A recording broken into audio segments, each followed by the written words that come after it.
ఇక్కడ చూద్దాం అధ్యక్ష, అసలు ఇక్కడ రిజర్వేషన్ల గురించి ఇక్కడ చర్చ జరుగుతుంది. బీహార్లోనేమో ఎన్నికల ప్రకటనలు ముఖ్యమంత్రి గారు అట్లాగే డిప్యూటీ సీఎం గారు ఫోటో పెట్టి బీహార్లో మరి ఇక్కడి డబ్బంతా తెలంగాణ ప్రజల డబ్బు తీసుకుపోయి బీహార్లో పెడితే ఏమొస్తుందో మాకైతే తెలియదు అధ్యక్ష.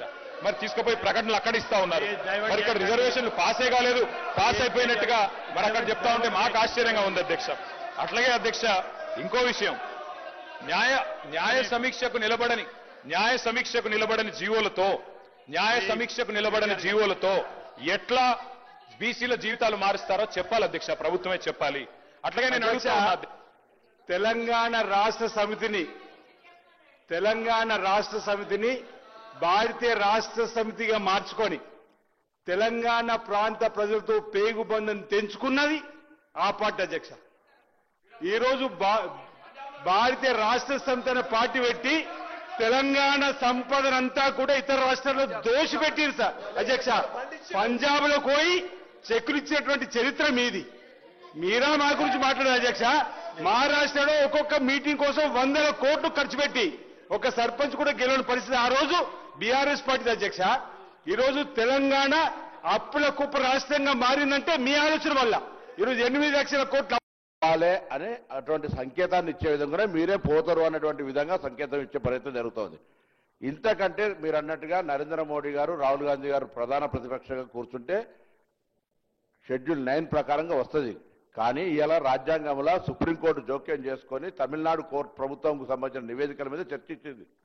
నేను ఇవాళ మీ ద్వారా కోరుతా ఉన్నా, గౌరవ పార్టీ పరంగా మాకు సంబంధించిన కొంతమంది మంత్రులు, సిపిఐ నాయకులు కూనంనేని సాంబశివరావు గారు ఎంఐఎం తరఫున, అదేవిధంగా బీజేపీకి సంబంధించి మీరు వర్కింగ్ ప్రెసిడెంట్గా మీరు, మీ బలహీన వర్గాల మంత్రి కమలాకర్ గారు రండి. రేపు గవర్నర్ గారు కలిసి 3వ హౌస్కు సంబంధించి వివరిద్దాం. దీనికి సంబంధించి ముందుకు పోయే ప్రయత్నం చేద్దాం. ఎవరైనా అటువంటి ప్రయత్నాలు ఆపడానికి ప్రయత్నం చేస్తే అడుగుదాం. ఇది కాక ఏ మార్గం చెప్తారో చెప్పండి, తప్పకుండా దాని ప్రకారం 42% బీసీలకు స్థానిక సంస్థలో వాటా ఇస్తూ ఎన్నికలు నిర్వహించాలనేది మా ప్రభుత్వ ఉద్దేశం. దీనికి సంబంధించి రాజ్యాంగపరమైన అంశాలకు సంబంధించి ఇబ్బందులు ఉన్నటువంటి మాట వాస్తవమే. దాన్ని ఏ విధంగా ఓవర్కమ్ అవుతామో దానికి సంబంధించి అన్ని రకాల ప్రయత్నం జరుగుతున్నది కాబట్టి చేస్తా ఉన్నాం. ఈరోజు ఆర్డినెన్స్ను తొలగించిన తర్వాతనే మేము పెట్టిన 42% సంబంధించి గతంలో మార్చిలో తెచ్చిన తర్వాత గవర్నర్ గారి దగ్గర నుంచి రాష్ట్రపతికి పోయినటువంటి మాట మీకు తెలియదా? తమిళనాడు ప్రభుత్వానికి సుప్రీంకోర్టు ఎటువంటి ఊరట ఇచ్చిందో తెలియదా? ఇవన్నీ తెలిసిన తర్వాత కూడా మీరు అట్లా మనం నెగటివ్గా కోర్టుకు పోవద్దని చెప్తారు. మేము ఎప్పుడు కోర్టుకు పోతాను, కోర్టుల పట్ల అపారమైనటువంటి విశ్వాసం ఉన్నది. కానీ మనం కోర్టుకు పొమ్మని ప్రవోక్ చేసేటువంటి విధానం మంచిది కాదు.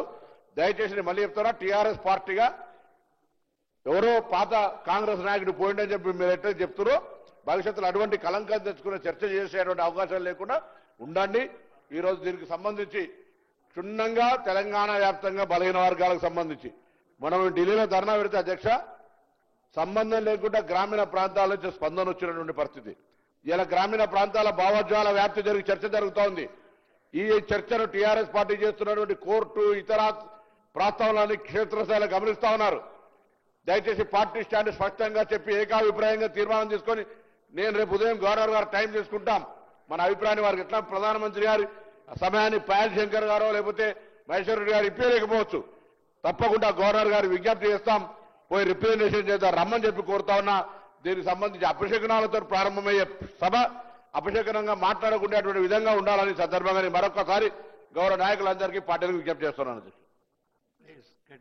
ఇంటర్వ్యూ అయితే ఎట్లా సార్, రిప్లైలో చెప్పొచ్చు, కొత్తగా ఏం చెప్పలేదు వారు, రిప్లైలో చెప్తే చాలు. నేను 5-10 నిమిషాలు కంక్లూడ్ చేస్తాను సార్. సార్, గౌరవ మంత్రి గారు మాట్లాడుతూ మాకు కోర్టులు అంటే చాలా గౌరవం ఉందన్నారు అధ్యక్ష. సుప్రీంకోర్టు అన్నా హైకోర్టు అన్నా చాలా గౌరవం ఉందన్నారు, చాలా సంతోషం. ఎందుకంటే సుప్రీంకోర్టు మన తీర్పిచ్చింది సార్. 10 మంది ఎమ్మెల్యేలు ఎవరైతే పార్టీ మారారో వారిది కూడా మరి స్పీకర్ గారి పరిధిలో ఉంది. వారి విషయంలో కూడా స్పీకర్ గారు నిర్ణయం తీసుకుంటారని మేము ఆశిస్తాం. కోర్టుల మీద గౌరవం ఉందన్నారు కదా సార్, అందుకే చెప్తున్నాం. అట్లాగే సార్ వారు అన్నారు సార్, మేము ధర్నా చేశాము ఢిల్లీలో అన్నారు, మేము రాలేదు అన్నారు. సార్ ధర్నాకు మేము రాలేదు సరే, మరి రాహుల్ గాంధీ గారు రాలే, మల్లికార్జున్ ఖార్గే గారు కూడా రాలే కదా సార్. అంటే వాళ్ళు కూడా ఇది ధర్నా కాదు డ్రామా అనుకున్నారా సార్? ఎందుకు రాలేదు సార్? మరి అధ్యక్ష నిజంగా చెప్పాలంటే డిక్లరేషన్లు కాదు అధ్యక్ష, డెడికేషన్ కావాలి. మేము ఒకటే అంటా ఉన్నాం అధ్యక్ష, ఒకటే గవర్నమెంట్ 5 గొంతులతో మాట్లాడితే కరెక్ట్ కాదు. మీరు కన్ఫ్యూజ్ అయ్యి అందరినీ కన్ఫ్యూజ్ చేసే ప్రయత్నం కరెక్ట్ కాదు.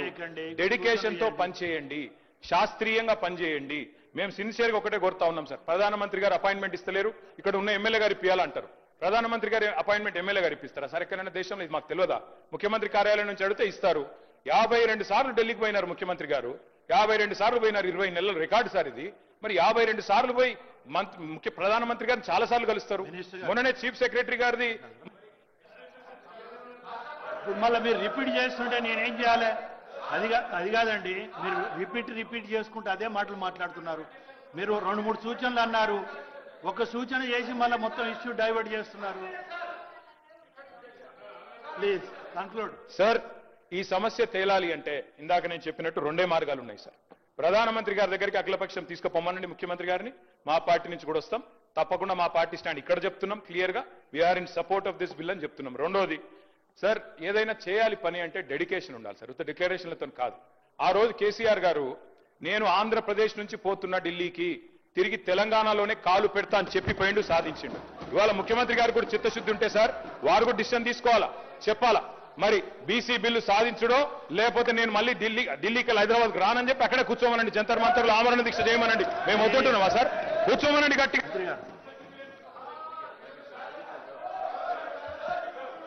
సార్, కేటీఆర్ గారు మరి మేము పెట్టినటువంటి ఈ సీలింగ్ సంబంధించి ఏదైతే ఉందో 2018 పంచాయతీరాజ్ చట్టం సవరించుటకై బిల్లు పెట్టినాం అధ్యక్ష. కంక్లూడ్ చేస్తారు, కంక్లూడ్ చేస్తారా ప్లీజ్? స్పీకర్ సార్, నేను తప్పు మాట్లాడుతున్నానా, అన్పార్లమెంటరీ మాట్లాడుతున్నానా? డెడికేషన్ ఉండాలి ప్రభుత్వానికి అని చెప్తున్నాను. వినే ఓపిక లేకపోతే ఎట్లా సార్? ఇంత ముఖ్యమైన బిల్లు సాధించాలి అంటే, హక్కులు సాధించాలి అంటే ముఖ్యమంత్రి గారు ఆమరణ దీక్ష చేయండి అని చెప్తున్నాను. తప్పే ఉంది సార్? వారు 100 సార్లు అన్నారు. అట్లాగే చివరికి ఒకటే మాట సార్, ప్రధానమంత్రి గారు అపాయింట్మెంట్ ఇస్తలేడు అంటున్నారు ముఖ్యమంత్రి గారు. ఎందుకు ఇస్తలేడు సార్ అపాయింట్మెంట్? ఒకటే కారణం, ముఖ్యమంత్రి గారు స్వయంగా చెప్తున్నారు బహిరంగ వేదికల మీద, ఢిల్లీలో అపాయింట్మెంట్లు ఇస్తలేరు, ఇస్తే చెప్పులు ఎత్తుకపోతారేమో అని చూస్తున్నారు అంటున్నారు. ఇట్లా మాట్లాడినాక అపాయింట్మెంట్లు వస్తాయా సార్? అందుకే ముఖ్యమంత్రి గారి భాష మార్చుకోండి, బుద్ధి మార్చుకోమని చెప్తూ మా పార్టీ సపోర్ట్ తెలియజేస్తాం. ప్లీజ్ ఒక్క నిమిషం అమ్మా, మినిస్టర్ గారు ఒక్క నిమిషం. స్పీకర్ సార్, డెడికేషన్ ఉంది కాబట్టే ఒకే మార్గం ఎంచుకొని ఆ మార్గం విఫలమైతే వెనక్కి జరగలే అధ్యక్ష. ఒక మార్గం కాదు, 2 మార్గాలు కాదు, 5 మార్గాలు కాదు, ఇంకొక మార్గం ఏదైనా ఉంటే కూడా చూద్దాం. ఆ మార్గాన్ని చెప్పడానికే మళ్ళొకసారి ప్రయత్నం చేస్తున్నాం అధ్యక్ష. ప్రతిసారి కన్క్లూడ్ చేసి నా సభకు లేదా ఈ ప్రయత్నానికి ఒక మంచి సూచన ఇచ్చే విధంగా ముందుకు పోవాలి తప్ప దాని కాంట్రవర్సీ విధంగా వాళ్ళేం అనడం దానికి మేము జవాబు చెప్పే విధంగా ముందుకు పోయి ఎక్కడికి కన్ఫ్యూజన్ చేసేది మేము కాదు అధ్యక్ష. మా ఐడియాలజీలో నిండా మనసుతో ముఖ్యమంత్రి గారికి ఉంది, మా సభ్యులందరికీ ఉంది. ఏంది, ఏ ప్రయత్నం చేసైనా 42%తోనే మనము ఎలక్షన్స్ కి పోదామనే సంకల్పం ఉంది కాబట్టి ఈ ప్రయత్నాలు జరుగుతున్నాయి అధ్యక్ష. ప్రతిసారి కామెంట్ చేసి దాన్ని తప్పుదోవ పట్టించే ప్రయత్నం చేయడం సరైనది కాదు అధ్యక్ష. Thank you. సాంబశివరావు గారు ప్లీజ్. సాంబశివరావు గారు. Thank you sir. అసెంబ్లీలో ఒక్క నిమిషం సాంబశివరావు శ్రీనివాస్. అధ్యక్ష, మా గౌరవ ముఖ్యమంత్రి గారిని పట్టుకొని వారు మాట్లాడిన మాటల్ని తీవ్రంగా ఖండిస్తున్నారు అధ్యక్ష. మా గౌరవ ముఖ్యమంత్రి రేవంత్ రెడ్డి గారికి రాహుల్ గాంధీ గారి అపాయింట్మెంట్ ప్రతి సందర్భంలో దొరుకుతుంది, ప్రతి సందర్భంలో కలిసి వస్తున్న సందర్భం కూడా బయట ప్రపంచం తెలుసు. ఇటీవలనే అటు ప్రియాంక ఇటు రాహుల్ గాంధీ మధ్యలో రేవంత్ రెడ్డి గారు తెలంగాణ ముఖ్యమంత్రికి అరుదైన గౌరవం దక్కిందనేటువంటి ఫోటోలు కూడా మనకు కనిపిస్తున్నాయి. ఇందిరాభవన్ లో మన తెలంగాణ సంబంధించిన ఈ బీసీ బిల్లుకి సంబంధించిన పవర్ పాయింట్ ప్రెజెంటేషన్ ఇచ్చిన రోజు కూడా అభినందించిండు. ఆ తర్వాత పార్లమెంట్ సభ్యులతో కలిసి డిన్నర్ లో కూడా వారి రాహుల్ గాంధీ గారు ప్రత్యేక రేవంత్ రెడ్డి గారిని ఉప ముఖ్యమంత్రి గారిని కూడా పిలిచిండ్రు. తల్కతోరో స్టేడియంలో ఆల్ ఇండియా ఓబీసీ సమావేశంలో కూడా రేవంత్ రెడ్డి గారి పనితీరును, మన రాష్ట్ర మంత్రివర్గ పనితీరును, మన కులగానికి సంబంధించి మెచ్చుకున్నాడు. దేశం మొత్తం కూడా ఈరోజు తెలంగాణ రోల్ మోడల్ అని చెప్పింది అధ్యక్ష. ఈరోజు వాళ్ళు మా నాయకులకు సంబంధించిన దానిలో విభేదాలు సృష్టించాలని చేసే ప్రయత్నం కరెక్ట్ కదా అధ్యక్ష.